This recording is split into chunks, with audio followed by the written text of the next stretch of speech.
Let's talk technical regulations before the cars hit the track in Canada this weekend, as the FIA has released a statement outlining how they're going to deal with the issue of porpoising and the back pain caused by it. What does their statement mean in the short and medium term?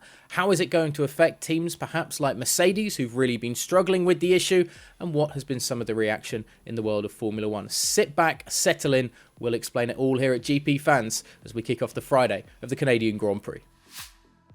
So the FIA has responded to the urgent safety demand caused by porpoising by introducing steps to try and tackle the problem. Porpoising has been causing problems for Mercedes drivers and others all season, but came to a peak on the bouncy street surfaces of Monaco and Baku, with Lewis Hamilton struggling to get out of his car at the end of the Azerbaijan Grand Prix. With the Silver Arrows drivers pushing for the sport's governing body to intervene and change the regulations to prevent the physical pain the drivers are in, the FIA has released a statement on Thursday evening, which can be read in full on GPFans.com, where they say they are bringing in a short-term technical directive about how they plan to tackle the problem.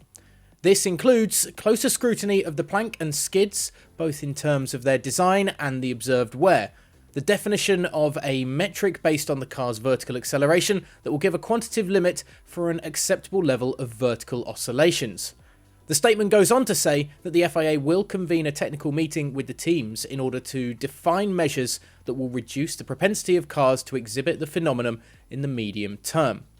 The short term is probably not what Mercedes wanted. The FIA is basically saying that they will be implementing a maximum vertical bouncing that the cars can do on track, with closer scrutiny of any impact on the ground the cars have.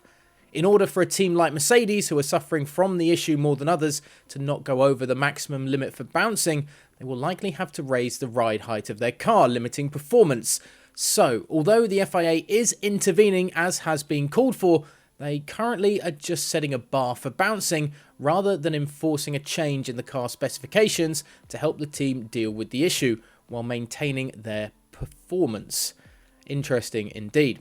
Now, Guenther Steiner is worried the new technical directive by the FIA to tackle the porpoising problem could unfairly change the F1 pecking order, as the Haas team principal was one of the first to speak out after the FIA statement was issued on Thursday night.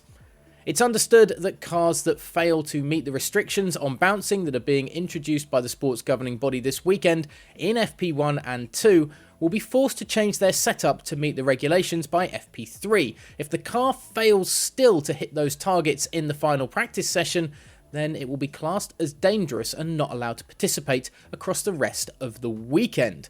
While some believe the way the FIA is handling the porpoising safety issue will not assist teams like Mercedes that have been struggling with it dramatically more than others, Steiner is worried that perhaps it will shake up things unfairly on the grid.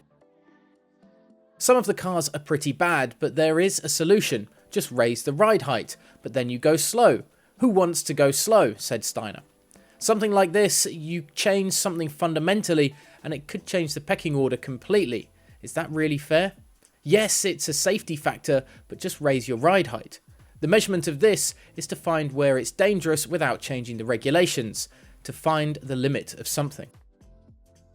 So do you agree with Guenther Steiner that perhaps this is going to change the grid in Formula One unfairly and will actually benefit teams like Mercedes, or will Mercedes and others just have to raise the ride height of their car to limit the vertical bouncing and therefore stay within the FIA's temporary restrictions and therefore lose their performance as well? We will see, of course, when the cars hit the circuit in FP1 and 2 this Friday. You can follow along on gpfans.com and GPFans Global on Twitter, Instagram and TikTok, and of course join in the discussion on our Discord server as well. Link in the description down below.